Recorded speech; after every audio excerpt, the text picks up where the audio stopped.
کہ جو لوگ نقصان پہنچا رہے ہیں زمین کو اور اللہ کے دین کی راہ میں رکاوٹ بنے ہوئے ہیں ان کو زمین سے صاف کرنا. تو کہا اگر تم اس جہاد سے منہ موڑو گے تو کیا نتیجہ نکلے گا؟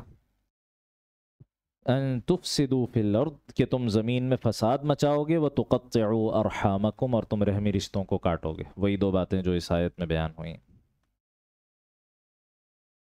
تو خلاصہ یہ ہوا کہ اللہ کے حقوق میں کوتاہی کرنے والا اور بندوں کے حقوق میں کوتاہی کرنے والا یہ شخص قرآن مجید کی ہدایت سے محروم رہے گا.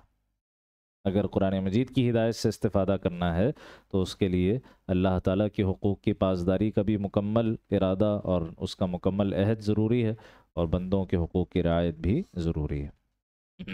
کہتے ہیں اولئک هم الخاسرون، یہی لوگ ہیں جو بہت بڑا نقصان اٹھانے والے ہیں، جو ان 3 جرائم میں مبتلا ہیں، بہت بڑا نقصان اٹھانے والے ہیں. اب آگے سوال کر رہے ہیں، لیکن سوال سے اصل مراد سوال نہیں ہے بلکہ تعجب کا اظہار ہے. کیف تکفرون باللہ، تم اللہ کے ساتھ کفر کا معاملہ کیسے کر سکتے ہو؟ ذرا سوچو تو صحیح. اللہ کا انکار، اللہ تعالیٰ کی نافرمانی، اللہ کی ناشکری. ذرا غور تو کرو، تمہارا آغاز کہاں سے ہوا؟ تم تھے کیا؟ وَكُنْتُمْ أَمْوَاتًا، تم میت تھے. اموات میت کی جمع ہے. میت مردار بے جان.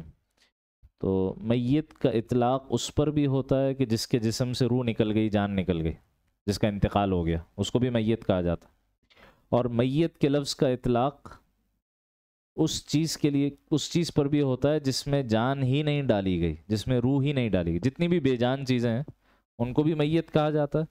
اور انسان جو جاندار ہے اس کا انتقال ہو جائے تو اس کو بھی میت کہا جاتا. تو یہاں امواتن سے مراد ہے بے جان. تم بے جان تھے، تم کچھ بھی نہیں تھے. تمہارا آغاز ایک نطفے کے بوند سے ہوا ہے، ٹھیک ہے، اور رحم مادر میں پھر اس کی تربیت و پرورش کے کتنے مراحل سے گزر کر مسلم شریف کی روایت کے مطابق جب 120 دن یعنی 4 مہینے گزر جاتے ہیں رحم مادر میں، تو فرشتہ آتا ہے اور وہ جسم میں روح ڈالتا ہے، جس کے نتیجے میں پھر وہ انسان بنتا ہے. ٹھیک ہے، تو اس روح ڈالنے سے پہلے پہلے وہ کیا ہے؟ بے جان ہے. بے جان. تو تم مردار تھے، تم بے جان تھے، تم کچھ بھی نہیں تھے، تم ایسی چیز تھے کہ زبان پہ اس کا تذکرہ بھی لانا تم مناسب نہیں سمجھتے. فَأَحْيَاكُمْ، اللہ نے تمہیں زندگی عطا کی، اللہ تعالیٰ نے تمہیں جسم و جان کی صلاحیتیں عطا کی، تم میں روح پھونکی گئی، تمہیں انسان بنا دیا گیا، یعنی دنیاوی زندگی عطا کی. اچھا، یہ جو دنیاوی زندگی ہے یہ ہمیشہ نہیں رہے گی. ایک نہ ایک دن کیا ہوگا؟ ثم یمیتکم، پھر وہ تمہیں موت دے گا. جو دنیا میں موت آتی ہے جس کو ہم انتقال کہتے ہیں. ثم یحییکم، پھر وہ تمہیں دوبارہ زندہ کرے گا. اب یہ کون سی حیات ہے؟ یہ مرتے ہی ایک حیات انسان کو حاصل ہو جاتی. ادھر موت واقع ہوئی، ادھر ایک حیات حاصل ہو جاتی ہے. اور وہ حیات کون سی ہے؟ وہ برزخی حیات ہے، جس کو عالم برزخ کی زندگی کہا جاتا. ٹھیک ہے، موت سے لے کر کل قیامت کے دن میدان حشر میں کھڑے ہونے تک یہ درمیان کا جتنا پیریڈ ہے، جتنا وقت ہے، یہ سب برزخ کا وقت کہلاتا.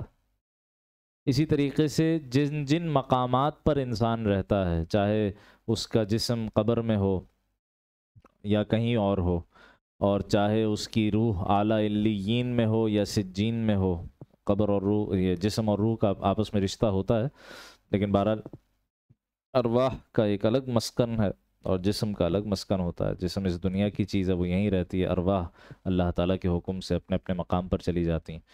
تو یہ جو مقامات ہیں جہاں انسان کا جسم ہو یا انسان کی روح ہو، اس کو بھی برزخ کہتے ہیں. اور یہ پورا وقت موت سے لے کر، مرنے کے بعد سے لے کر اور قیامت کے دن کھڑے ہونے تک، اس کو حیات برزخی کہتے ہیں. حیات، یہ انسان کو ایک قسم کی حیات حاصل ہوتی ہے. ٹھیک ہے، اور اس کو عذاب بھی محسوس ہو رہا ہوتا ہے اور اس کو راحت بھی محسوس ہو رہی ہوتی ہے اپنے اپنے اعمال کے موافق. یہ عقیدہ ہے اہل سنہ کا. تو یہاں ثم یحییکم سے مراد تمہیں برزخی زندگی عطا کی. اور پھر کیا ہوگا؟ ثم الیہ ترجعون، پھر تم اسی کے پاس لوٹ کر جاؤ گے. اس سے مراد کیا ہے؟ میدان حشر میں کھڑا کیا جانا، قبروں سے دوبارہ جو نکالا جائے گا۔ تو ذرا سوچو کہ اللہ تعالیٰ کی ذات وہ ہے جو اتنے مختلف مراحل سے تمہیں گزار رہی ہے، تم اس ذات کا انکار کر رہے ہو، اس ذات کی ناشکری اور نافرمانی کر رہے ہو، جس نے تمہیں جب تم بے جان تھے تو تمہیں دنیاوی زندگی عطا کی، پھر تمہیں دنیا میں موت دے گا، پھر تمہیں اس موت کے بعد برزخی زندگی عطا کرے گا، اور پھر اس برزخی زندگی کے بعد کل قیامت کے دن میدان حشر میں کھڑا کیا جائے گا۔ تو پہلا انعام یا پہلا اللہ تعالیٰ کا انسان کے اوپر احسان کیا ہے کہ اللہ تعالیٰ نے اسے وجود بخشا، وجود بخشا۔ اگلی آیت میں دوسرے انعام اور دوسری نعمت کا تذکرہ ہو رہا ہے کہ صرف وجود نہیں بخشا، بلکہ وجود بخشنے کے ساتھ ساتھ تمہاری بقا اور تمہاری زندگی اور تمہارے رزق کا بھی بندوبست کر دیا۔ چنانچہ فرمایا هو الذی خلق لکم ما فی الارض جميعا، وہی ہے جس نے زمین میں جو کچھ ہے وہ سب تمہارے لیے پیدا کیا، زمین میں جو کچھ ہے سب تمہارے لیے پیدا کیا۔ خلق لکم ما فی الارض، جو کچھ بھی زمین میں۔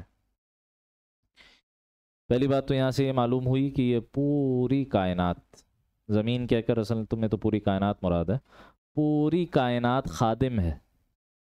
اس کی حیثیت کیا ہے انسان کی نسبت سے؟ کہ کائنات خادم ہے اور یہ انسان مخدوم کائنات، پوری کائنات اس کی خدمت میں لگی ہوئی۔ آدمی کبھی سوچے نا، ہمارا مسئلہ یہ ہے کہ ہم غور و فکر اور تدبر کرنے کے عادی نہیں ہیں، یہ عادت بنانی چاہیے۔ کبھی کھانا کھاتے وقت لقمہ ہاتھ میں ہو تو اس وقت ذرا ایک لمحے کو ٹھہر کر آدمی سوچے کہ یہ لقمہ میرے ہاتھ میں جو پہنچا ہے، کائنات کی کتنی قوتیں اس پر صرف ہوئی ہیں، کائنات کی کتنی قوتیں اس پر صرف ہوئی ہیں، صرف زمین کی نہیں، سورج کی قوت صرف ہوئی ہے، اس کی روشنی ہے، اس کی گرمی ہے، ٹھیک ہے، ہواؤں کا پورا نظام ہے جس کے ذریعے سے بادلوں کا آنا جانا ہے، بارش کا پورا نظام ہے جس کے ذریعے سے پانی ہے جس سے ہر چیز اگ رہی ہے، اور پھر اس کے بعد جناب وہ کھیتی باڑی ہے یا باغبانی ہے یا جو کچھ بھی ہم کھا پی رہے ہیں اس سب کا سورس یہی زمین ہے نا، زمین سے آ رہی ہے۔ تو کتنی قوت ہے، کتنے انسانوں کی محنت لگی ہے، وہ ایک لقمہ جو میرے ہاتھ میں ہے اس میں کتنے انسانوں کی محنت، ہزارہا انسانوں کی محنت لگی، تو آج وہ میرے لیے قابل استفادہ ہے کہ میں اس سے کوئی قوت حاصل کروں۔ تو اس اعتبار سے آدمی غور کرے تو اللہ سبحانہ و تعالیٰ کے احسانات بے پناہ ہیں۔ تو کہا کہ جو کچھ زمین میں ہے وہ سب تمہارے لیے ہے، یعنی تمہاری خدمت کے لیے، تمہارے نفع کے لیے، وہ سب تمہیں فائدہ پہنچا رہا ہے۔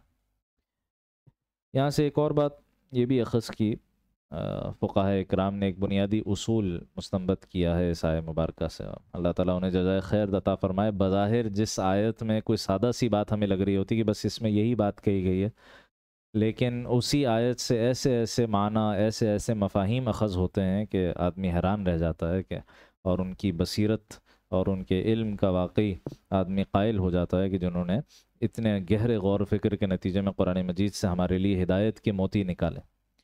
تو حضرات فقہاء اکرام فرماتے ہیں کہ یہ جو یہاں کہا ہے نا خلق لکم، تمہارے لیے پیدا کیا ہے سب کچھ، اس سے یہ بات واضح ہوتی ہے کہ زمین پر جو بھی چیز موجود ہے اصلاً اپنی اصل حالت کے اعتبار سے وہ مباح اور حلال اور جائز ہے استعمال کرنے کے لیے، جب تک اس کے ناجائز اور حرام ہونے کی کوئی دلیل نہ ہو۔ یہ ایک بنیادی اصول اخذ کیا، زمین میں جو کچھ ہے تمہارے لیے پیدا کیا، کیا مطلب؟ سب حلال ہے جب تک اس کے حرام ہونے کی کوئی دلیل نہ ہو۔ اس سے حلال کا دائرہ کتنا وسیع ہو گیا، ورنہ اگر بات الٹی ہوتی کہ زمین میں جو کچھ ہے سب حرام ہے، حلال ہونے کے لیے دلیل چاہیے قرآن کی کسی آیت کی یا نبی صلی اللہ علیہ وسلم کے کسی فرمان کی، تو حلال کا دائرہ کتنا محدود ہو جاتا، کتنا سکڑ جاتا۔ تو اس آیت میں اللہ تعالیٰ نے یہ بھی احسان فرمایا کہ زمین کی تمام اشیاء کو حلال قرار دیا، سوائے اس کے کہ جس کے حرمت پر کوئی نہ کوئی دلیل ہمیں قرآن و سنت سے حاصل ہو جائے۔ یہ ایک بنیادی اصول ہے جو اس آیت سے فقہاء کرام نے اخذ کیا ہے۔ تو وہی ہے جس نے اس زمین پر جو کچھ ہے وہ تمہارے لیے پیدا کیا، پھر صرف زمین ہی نہیں بلکہ آسمان اور یہ بادلوں کا پورا نظام، سورج چاند کا پورا نظام، تمہارے لیے پورا کیلنڈر لگا دیا آسمان میں، سورج کا ایک کیلنڈر لگا دیا، چاند کی ایک تقویم لگا دی، ثم استوى إلى السماء، پھر وہ آسمان کی طرف متوجہ ہوا، فسواہن سبع سماوات، پھر انہیں 7 آسمان کر کے ٹھیک ٹھیک بنا دیا۔ سواہن، سوا یسوی تسویتاً باب تفعیل سے، اس سے مراد ہوتی ہے کسی شے کو بہت صفائی کے ساتھ مکمل کرنا۔ جیسے آپ کوئی گھر تعمیر کریں تو اس میں اسٹرکچر کھڑا کرنے کے بعد آخر میں کیا ہوتا ہے؟ فنیشنگ ہوتی ہے نا، تو وہ جو فنیشنگ ہے اس کو کہتے ہیں تسویہ، برابر کرنا، ہر شے کو اس کے مقام پر رکھنا، کہیں کوئی اونچ نیچ ہو رہی ہے، کوئی اینٹ آگے پیچھے ہو رہی ہے، اس کو سیٹ کرنا، پھر اس کو رنگ و روغن کرنا، اس کو خوبصورت بنانا، ٹھیک ہے، اس کو فنشڈ پروڈکٹ بنانا۔ تو اللہ سبحانہ و تعالیٰ نے یہ جو آسمان ہے اس کو ٹھیک ٹھیک بنایا، اس کو فنیشنگ ٹچز دیے، اور آخری اس کی صورت کیا نکلی؟ 7 سماوات، یہ 7 آسمان وجود میں آ گئے۔ یہ 7 آسمان سے مراد کیا ہے؟ تو حضرات مفسرین فرماتے ہیں بھائی یہ متشابہات میں سے، ٹھیک ہے، اس کی حقیقت ہم نہیں جانتے۔ متشابہات کیا مطلب؟ وہ آیات کہ جن کے الفاظ کے لفظی معنی تو ہمیں پتہ ہیں، لیکن اللہ تعالیٰ کے لیے ان کے معنی یا آیت میں کیا مرادی معنی ہے وہ ہمیں معلوم نہیں ہے۔ جیسے قرآن مجید میں آتا ہے وجہ اللہ، اللہ کا چہرہ، ٹھیک ہے۔ اب اتنی بات تو طے ہے، ہمارا عقیدہ اہل سنت کا، کہ اللہ سبحانہ و تعالیٰ جسم سے پاک ہیں۔ جسم تو انسان کا ہوتا ہے، یہ تو ایک مخلوق ہے نا جسم، تو جسم ہونا یہ اللہ تعالیٰ کی ذات کے ساتھ میل نہیں کھاتا۔ اللہ تعالیٰ کی ذات ہر قسم کی جسمیت سے پاک ہے، لیکن قرآن میں لفظ آ رہا ہے وجہ اللہ، اللہ کا چہرہ۔ اب وجہ کا لغوی مطلب ہمیں پتہ ہے، عربی میں وجہن کہتے ہیں چہرے کو۔ اب اللہ تعالیٰ کے لیے جب یہ لفظ استعمال ہوگا تو اس کے معنی کیا ہوں گے؟ یہ ہے مسئلہ۔ تو اس طرح کی جو متشابہ آیات ہوتی ہیں، متشابہ الفاظ ہوتے ہیں، اس کے بارے میں امام مالک علیہ رحمہ کا ایک قول ہے جس کو دلیل اور حجت سمجھا جاتا ہے اس باب میں۔ یہ جو قرآن مجید میں بار بار آتا ہے نا ثم استوى علی العرش، اللہ تعالیٰ نے 6 دنوں میں آسمان و زمین کو پیدا کیا، پھر کیا کیا؟ ثم استوى علی العرش، پھر وہ عرش پر مستوی ہوا، عرش پر مستوی ہوا۔ اب استوى علی العرش، عرش پر مستوی ہونا، مستوی ہونا اس کا لغوی مطلب تو ہمیں معلوم ہے، عربی میں استوا کہتے ہیں کسی شے کے اوپر حاوی ہو کر بیٹھ جانا، اس پر چھا جانا، ٹھیک ہے۔ تو ایک شخص آیا، اس نے امام مالک علیہ رحمہ سے سوال کیا کہ یہاں استوا سے کیا مراد ہے؟ اللہ تعالیٰ کے لیے استوا کا کیا مطلب ہے؟ اللہ تعالیٰ کوئی جسم تو ہے نہیں، اور عرش بھی کوئی فزیکل چیز تو ہے نہیں کہ اس پر بیٹھے، تو اس کا مطلب کیا ہے؟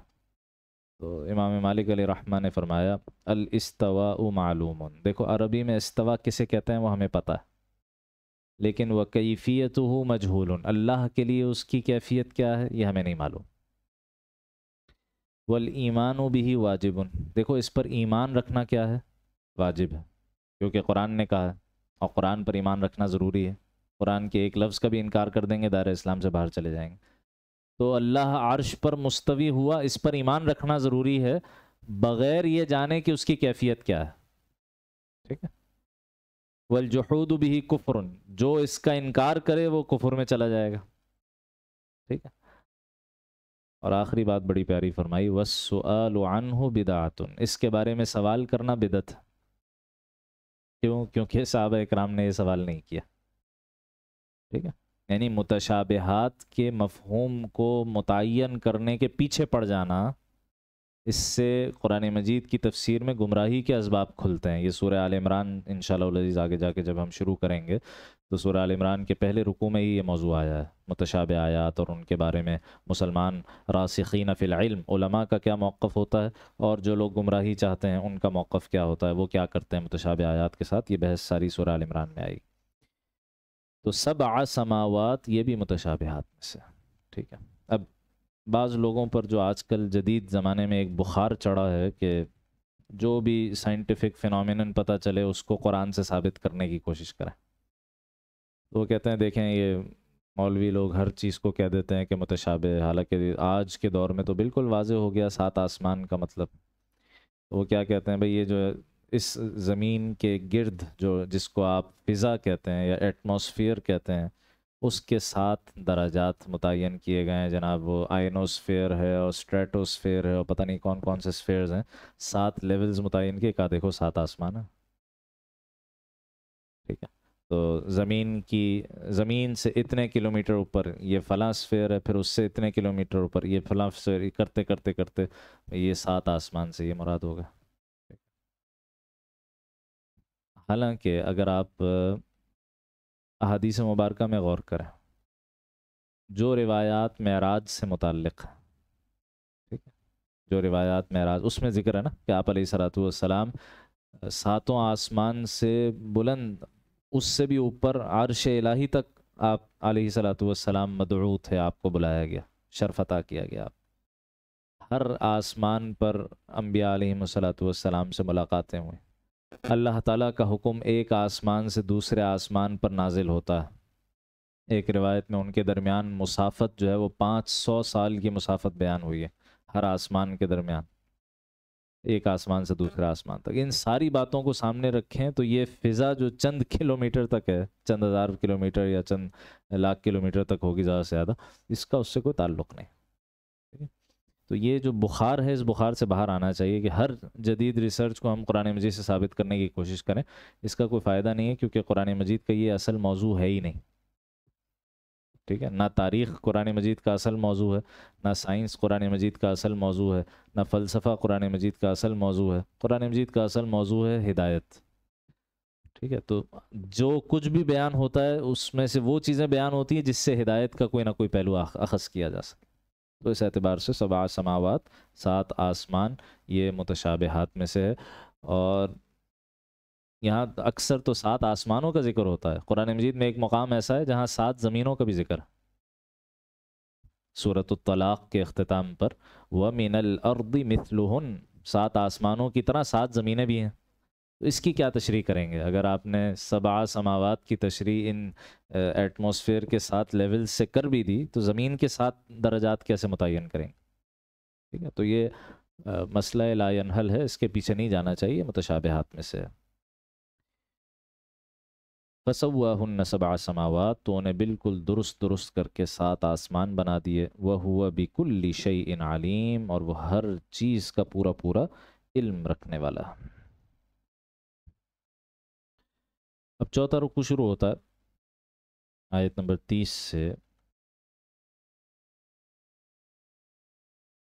آپ کہیے کہ اب تاریخ انسانی کا پہلا باب بیان ہو رہا ہے۔ کسی بھی شے کے مقصد کو سمجھنے کے لیے یہ جاننا ضروری ہوتا ہے کہ آغاز کیسے ہوا، بنایا کیوں گیا۔ آپ کو یہی مقصد یہی ہوتا ہے نا، مقصد تخلیق کیا ہے، بنانے کا مقصد کیا ہے، کیوں بنایا گیا۔ یہ سوال بہت ویلڈ سوال ہے اور یہ پیدا ہونا چاہیے۔ وہی مسئلہ کہ ہم چونکہ غور و فکر اور تدبر کے عادی نہیں ہیں، تو ہمارے لیے یہ سوال غیر متعلق ہو جاتا ہے، یا ہم کبھی موقع ہی نہیں ہوتا یہ بات سوچنے کا کہ بھئی ہمیں پیدا کیا کیوں گیا، ہم آئے کہاں سے ہیں، شروع کہاں سے ہوا، آغاز کہاں سے۔ تو مقصد کے تعین کے لیے آغاز کا پتہ ہونا ضروری ہے، آغاز کا پتہ ہونا بھی ضروری ہے اور انتہا کا پتہ ہونا بھی ضروری ہے کہ جا کہاں رہے، سفر شروع کہاں سے ہوا تھا اور منزل کیا ہے، دونوں چیزیں پتہ ہونی چاہیے، تب آدمی با مقصد سفر کرتا، ٹھیک ہے۔ اور اگر حال یہ ہو کہ نہ ابتدا معلوم نہ انتہا معلوم، تو درمیان میں سفر میں آدمی ادھر ادھر بھٹکتا ہی رہے گا، اس کی کوئی منزل ہی نہیں ہوگی۔ تو پیچھے انتہا کا تذکرہ کر دیا گیا، وہ کیا تھا؟ وَبَشِّرِ الَّذِينَ آمَنُوا وَعَمِلُوا الصَّالِحَاتِ أَنَّ لَهُمْ جَنَّاتٍ تَجْرِي مِن تَحْتِهَا الْأَنْهَارُ، ٹھیک ہے، جنت کا تذکرہ۔ اور فَاتَّقُوا النَّارَ الَّتِي وَقُودُهَا النَّاسُ وَالْحِجَارَةُ، ڈرو اس آگ سے جس کا ایندھن انسان اور پتھر ہوں گے۔ تو انتہا بتا دی، وہ انتہا وہ ہے، آخری انجام وہ ہے۔ اب ابتدا ذکر کر رہے ہیں کہ بھئی شروع کہاں سے ہوا معاملہ، تاکہ یہ متعین ہو جائے کہ بھئی اس زمین پر انسان کے آنے کا مقصد ہے کیا، اور آیا وہ اپنا مقصد اچیو کر رہا ہے نہیں کر رہا، یہ تبھی معلوم ہو سکے گا جب مقصد متعین ہو جائے۔ تو اب آغاز انسانیت یعنی حضرت آدم علیہ الصلاۃ والسلام جو ہمارے جد امجد ہیں، ان کی تخلیق کا تذکرہ۔ یہ بھی کہا گیا کہ پچھلی آیات میں جسمانی نعمتوں کا تذکرہ تھا، الذی جعل لکم الارض فراشا، زمین تمہارے لیے بچھونا بنا دی گئی، والسماء بنا، آسمان کو چھت بنا دیا گیا، انزل من السماء ماء، اللہ نے آسمان سے پانی نازل کیا، فاخرج به من الثمرات رزقا لکم، تمہارے لیے زمین سے پھل اور رزق کے ذرائع اور وسائل پیدا کیے۔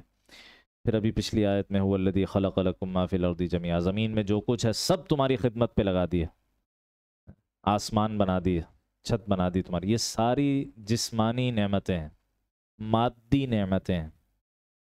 اب اگلے رکوع میں اب روحانی نعمتوں کا تذکرہ ہو رہا ہے۔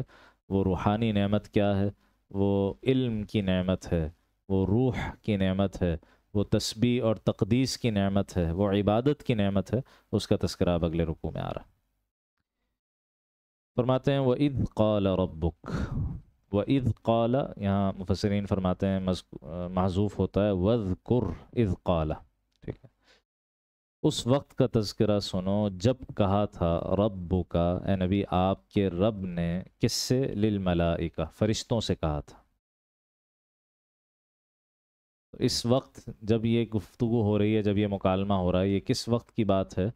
یہ ابھی اس کائنات کی تخلیق یا آدم علیہ السلام کے جسم کی تخلیق سے پہلے کا مرحلہ ہے، ٹھیک ہے۔ ارواح انسانیہ وجود میں آ چکی ہیں، لیکن ابھی جسم وجود میں نہیں آیا یا مادہ ابھی وجود میں نہیں آیا۔ اس موقع پر باری تعالیٰ نے فرشتوں سے کیا کہا؟ انی جاعل فی الارض خلیفہ، میں زمین میں اپنا ایک خلیفہ بنانے والا ہوں، میں زمین میں اپنا ایک خلیفہ بنانے والا ہوں۔ فرشتوں کو بتانے کی کیا ضرورت تھی؟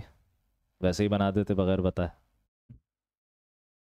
مفسرین کہتے ہیں کہ اس میں اس بات کی تعلیم ہے کہ بھائی جو بڑا ہے نا، چاہے وہ بڑا ہے، چاہے اختیار اس کا ہے، لیکن اس کو چاہیے کہ چھوٹوں سے رائے ضرور لیا کرے۔ اللہ تعالیٰ کو تو کسی سے رائے لینے کی کوئی ضرورت نہیں ہے نا، ٹھیک ہے۔ تو لیکن اللہ تعالیٰ نے پھر بھی فرشتوں کے سامنے اس بات کا اظہار کیا تاکہ وہ کچھ بیان کریں کہ اس بارے میں ان کا کیا خیال ہے۔ اللہ تعالیٰ کو اگرچہ اس کی کوئی ضرورت نہیں تھی، یہ ہماری تعلیم کے لیے کیا گیا کہ جو بھی بڑا ہے، اب بڑا آدمی گھر میں ہوتا ہے، ٹھیک ہے، شوہر گھر میں بڑا ہے، یا اپنے کاروبار میں ہوتا ہے، اپنے ملازمت میں ہوتا ہے، اب سبارڈینیٹس ہوتے ہیں، ٹھیک ہے، کہیں بھی کوئی، یا کوئی ریاست کا بڑا ہے، تو جہاں بھی جو بڑا ہے وہ اپنے چھوٹوں سے مشورہ ضرور لیا کرے۔ تو تعلیم مشورہ کے لیے اللہ تعالیٰ نے یہ بات ارشاد فرمائی،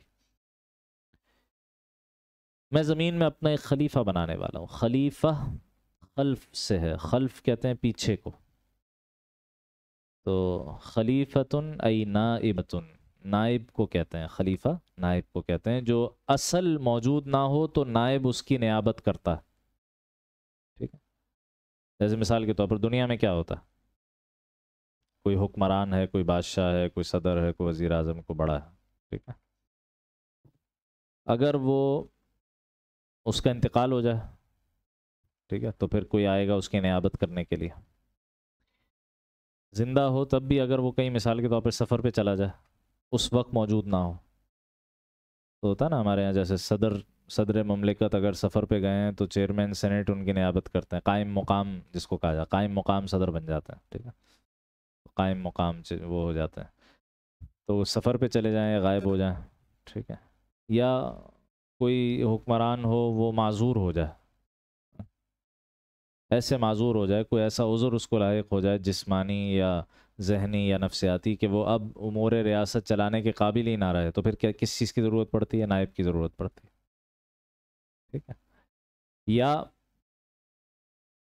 اس جگہ پر موجود نہ ہو، ٹھیک ہے، جیسے مثال کے طور پر بہت بڑی سلطنت ہے، تو اب جو حاکم ہے وہ ہر وقت ہر جگہ تو نہیں ہو سکتا، تو ہر علاقے میں اس کا ایک کون ہوتا ہے؟ ایک نمائندہ ہوتا ہے، صحیح؟ تو اب یہ سوال پیدا ہوتا ہے کہ اللہ تعالیٰ کو کے ساتھ تو ان میں سے کوئی چیز بھی لائق نہیں ہے، اللہ تعالیٰ کو نہ موت آنی ہے، نہ وہ کہیں سے غائب ہیں، صحیح ہے، نہ وہ بیمار یا معذور ہوں گے کبھی معاذ اللہ، ٹھیک ہے، تو پھر اللہ تعالیٰ کو خلیفہ بنانے کی کیا ضرورت؟ اللہ تعالیٰ کے خلیفہ سے کیا مراد؟ خلافت یا نیابت تو یہ تو انسانوں میں ہوتا ہے، کیونکہ انسان ہر وقت ہر جگہ موجود نہیں ہوتا، انتقال بھی ہو جاتا ہے، معذور بھی ہو جاتا ہے، غائب بھی ہو جاتا ہے، سفر پہ بھی چلا جاتا ہے، وغیرہ وغیرہ۔ اللہ تعالیٰ کے ساتھ تو ان میں سے کوئی بات بھی نہیں ہے، پھر انسان کو خلیفہ کیوں بنایا؟ کہتے ہیں دو وجوہات ہیں۔ ایک تو یہ کہ آدم علیہ السلام اور ان کی ذریت کو اعزاز اور شرف بخشنے کے لیے ان کو خلیفہ قرار دیا، اعزاز بخشنے کے لیے، شرف بخشنے کے لیے، جیسے قرآن مجید میں آتا ہے نا سورہ بنی اسرائیل میں، وَلَقَدْ كَرَّمْنَا بَنِي آدم، ہم نے بنی آدم کی بڑی تکریم کی ہے، اس کو بڑی عزت بخشی، اشرف المخلوقات، افضل المخلوقات قرار دیا انسان کو۔ تو یہ انسانیت کا شرف اور اعزاز ہے کہ اللہ نے انسان کو اپنا خلیفہ قرار دیا، ایک بات یہ کی گئی۔ اور دوسرا یہ کہ امتحان کی غرض سے اللہ تعالیٰ نے یہ خلافت کیوں عطا کی ہے؟ امتحان لینے کے لیے، کہ اختیار دے کر آزمایا جائے بندہ کیا کرتا ہے اختیار کے ساتھ۔ اچھا، یہی بات فرشتوں کو سمجھ میں نہیں آئی، جو انہوں نے آگے ایک سوال کیا۔ کیا سوال کیا؟ قالو، فرشتوں نے استفسار کیا، سوال کیا، اتجعل فیہا من یفسد فیہا ویسفک الدماء، کیا آپ اس زمین پر ایسی مخلوق پیدا کریں گے جو اس میں فساد مچائے اور خون خرابہ کرے؟ انہیں سمجھ میں نہیں آیا کہ خلیفہ کی ضرورت کیا۔ اچھا، یہ جو انہوں نے سوال، یہ سوال ہے، یہ اعتراض نہیں ہے۔ ہمارے ہاں بعض لوگ روا روی میں کہہ دیتے ہیں اللہ تعالیٰ نے جب آدم علیہ السلام کی تخلیق کا ارادہ فرمایا تو فرشتوں نے اعتراض کر دیا، ایسے کہہ دیتے ہیں لوگ۔ تو بھائی فرشتوں کی کیا مجال کہ وہ اللہ کے کسی حکم پر اعتراض کریں؟ ممکن ہی نہیں ہے۔ ان کی تو شان یہ بیان ہوئی ہے، لا یعصون اللہ ما امرہم، اللہ انہیں جو حکم دے وہ اس کی نافرمانی کا مادہ ہی نہیں ہے فرشتوں میں، ان کے اندر اختیار ہی نہیں ہے اللہ کی نافرمانی کرنے کا، گناہ کا مادہ ہی نہیں رکھا گیا، تو اعتراض کیسے کر سکتے ہیں؟ یہ اعتراض نہیں تھا، یہ سوال تھا۔ وہ جاننا چاہ رہے تھے کہ جب آپ ایسی مخلوق پیدا کریں گے زمین پر جس کو اختیار دیں گے تو وہ اس اختیار کا غلط استعمال بھی کرے گا، زمین میں کیا کرے گا؟ فساد بھی مچائے گا، اور فساد کیا ہے زمین میں؟ اللہ کی نافرمانی، ابھی گزرا، اور زمین میں خون بھی بہائے گا، اللہ کے حقوق کی حق تلفی بھی کرے گا، زمین میں فساد مچائے گا، اور لوگوں کے حقوق کی حق تلفی بھی کرے گا، خون بھی بہائے گا۔ تو پھر خلیفہ کی کیا ضرورت؟ یہی اصل میں نقطہ تھا جو فرشتوں کو سمجھ میں نہیں آیا، جس کی وجہ سے انہوں نے سوال کیا۔ اچھا، یہاں پر ایک بحث مفسرین نے یہ کی ہے کہ بھئی فرشتوں کو کیسے پتہ چل گیا کہ انسان زمین میں فساد مچائے گا اور خون بہائے گا؟ ٹھیک، تو اس کے کئی جوابات دیے گئے۔ ایک جواب یہ دیا گیا کہ یہ ایک منطقی نتیجہ تھا، جب اللہ تعالیٰ نے یہ فرمایا کہ میں خلیفہ بنانے والا ہوں، تو خلیفہ وہ ہوگا جس کے پاس اختیار ہوگا، اللہ کا حکم ماننے یا نہ ماننے کا اختیار ہوگا، اور جہاں اختیار ہوتا ہے وہاں اختیار کا غلط استعمال بھی ہوتا ہے۔ ممکن ہے نا بھئی آپ کسی کو اختیار دیں، تمہاری مرضی ہے، تم چاہو اچھا کام کرو چاہے برا کام کرو، تو 100 میں سے کوئی ایک آدمی تو ہوگا نا جو برائی کا انتخاب کر لے گا، بلکہ وہ اکثرهم فاسقون، قرآن مجید کہتا ہے لوگوں کی اکثریت فاسقوں کی ہوتی ہے، زیادہ تر لوگ برائی کا رستہ اختیار کرتے ہیں۔ تو فرشتوں کو لفظ خلیفہ سے اندازہ ہو گیا کہ یہ نتیجہ نکلے گا، اس لیے انہوں نے یہ بات کہی۔ دوسرا اس کا سبب یہ بھی بیان ہوا کہ اس زمین پر انسانوں سے پہلے، یعنی آدم علیہ السلام کے اس زمین پر بھیجے جانے سے پہلے یہاں پر جنات آباد تھے، اور یہ تو بات قرآن مجید سے ثابت ہے کہ جنات کی تخلیق آدم علیہ السلام کے اس جسمانی وجود کی تخلیق سے پہلے ہے۔ سورہ حجر میں آتا ہے وَالْجَانَّ خَلَقْنَاهُ مِن قَبْلُ مِن نَارِ السَّمُومِ، آدم علیہ السلام کی تخلیق کا ذکر ہے، پھر کہتے ہیں اور جنات کو اس سے پہلے ہم نے آگ کی لپٹ سے، آگ کی لو سے پیدا کی۔ آگ کا وہ حصہ جو بالکل کونے پر ہوتا ہے، جو نظر نہیں آ رہا ہوتا، اس آگ کی لپٹ سے، آگ کی لو سے جنات کو پیدا کیا گیا اس سے پہلے، یعنی آدم علیہ السلام کی تخلیق سے پہلے۔ تو بعض مفسرین نے یہ رائے ظاہر کی کہ بھئی یہاں پر اس زمین پر جنات انسانوں سے پہلے آباد تھے، جنات کے پاس بھی اختیار ہے انسانوں کی طرح، فرشتوں کے پاس نہیں ہے، جنات کے پاس ہے کہ وہ چاہیں تو اللہ کی اطاعت کریں، چاہیں تو اللہ کی نافرمانی کریں۔ تو فرشتوں کو تجربہ ہو چکا تھا کہ جب زمین پر جنات آباد تھے انسانوں سے پہلے تو ان میں بھی فساد مچا تھا، ان میں بھی خون بہا ہوا تھا۔ اور ایک رائے یہ ہے کہ یہ جو جنات میں سے ایک جن جسے ہم عزازیل کہتے ہیں، جسے ابلیس کہتے ہیں، جس کو شیطان کہا جانے لگا بعد میں، تو یہ جو قرآن مجید میں آتا ہے نا کہ ہم نے فرشتوں کو آدم علیہ السلام کو سجدہ کرنے کا حکم دیا، سب نے سجدہ کیا سوائے ابلیس کے۔ تو سوال یہ ہے کہ قرآن خود بتا رہا ہے سورہ کہف میں کان من الجن، وہ تو جنات میں سے ہے، تو یہ جن ہوتے ہوئے فرشتوں کی صف میں کیا کر رہا تھا؟ یہ وہاں کیسے پہنچ گیا فرشتوں کے درمیان؟ تو ایک رائے یہ ہے کہ اصل میں جو زمین میں جنات پہلے سے آباد تھے انہوں نے خوب یہاں فساد مچایا، دنکا کیا، خوب قتل و غارت گری ہوئی ان کے آپس میں، فرشتوں کو حکم دیا گیا، فرشتوں نے اس فساد کو ختم کیا، جنات کو مقید کیا۔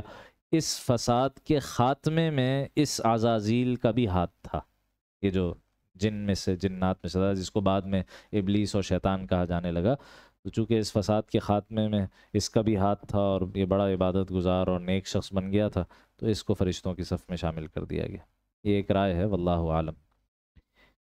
تو بہرحال یا تو لفظ خلیفہ سے انہیں اندازہ ہوا فرشتوں کو، اور یا پھر جنات کی اس پوری تاریخ سے انہیں اندازہ ہوا کہ یہ زمین پر یہ خلیفہ فساد مچائے گا اور خون بہائے گا، اور کہنے لگے جہاں تک ہے اللہ آپ کی عبادت کا مسئلہ ہے، وَنَحْنُ نُسَبِّحُ بِحَمْدِكَ وَنُقَدِّسُ لَكَ، ہم ہیں نا آپ کی تسبیح بیان کرنے کے لیے، آپ کی تقدیس بیان کرنے کے لیے ہم موجود ہیں۔ تسبیح کہتے ہیں ہر صفت زوال سے اللہ تعالیٰ کو پاک بیان کرنا زبان سے، جتنی بھی بری صفات ہیں، جتنی بھی قبیح صفات ہیں، ان سے اللہ تعالیٰ کی پاکی بیان کرنا، اس کو کہتے ہیں تسبیح۔ سبحان اللہ جب ہم کہتے ہیں اللہ پاک ہے، پاک ہے ہر نقص سے، ہر عیب سے، ہر کمی سے، ہر کوتاہی سے، ہر احتیاج سے اللہ پاک ہے۔ اور تقدیس کہا جاتا ہے، ایک مفہوم یہ لیا گیا کہ تسبیح زبان سے ہوتی ہے، تقدیس دل سے ہوتی ہے۔ دل میں اللہ تعالیٰ کو پاک صاف تصور کرنا ان تمام قبیح باتوں سے، یہ تقدیس ہے۔ اور دوسری رائے یہ بیان کی گئی تقدیس سے مراد تحمید ہے، ہر صفت کمال کا اللہ کے وجود میں بتمام و کمال موجود ہونا، اس کا اقرار کرنا۔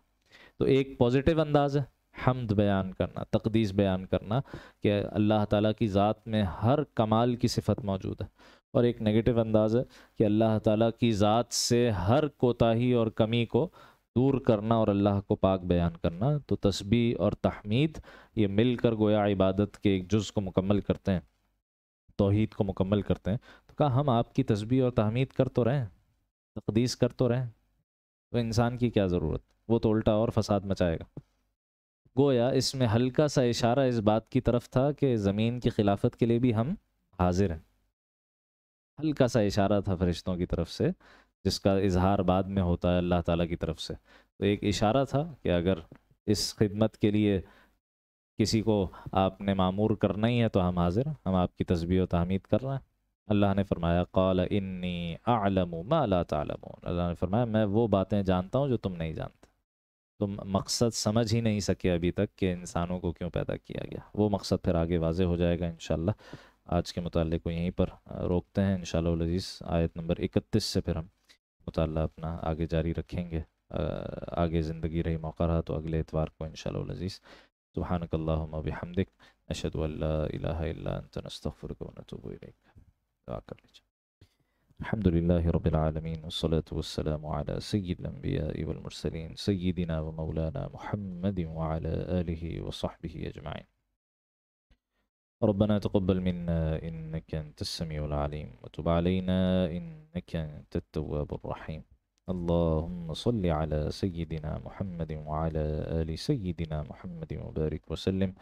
اللهم اغفر لنا ولآبائنا ولأمهاتنا ولأزواجنا ولذرياتنا ولشيوخنا ولمشايخنا ولمن له حق علينا ولجميع المؤمنين والمؤمنات والمسلمين والمسلمات الأحياء منهم والأموات إنك سميع قريب مجيب الدعوات. ربنا آتنا في الدنيا حسنة وفي الآخرة حسنة وقنا عذاب النار. وصلى الله تعالى على خير خلقه سيدنا ومولانا محمد وعلى آله وصحبه أجمعين آمین برحمتک یا رب۔ جن حضرات نے وضو تازہ کرنا ہو وضو تازہ کر لیں، انشاءاللہ نماز عشاء ادا کریں گے۔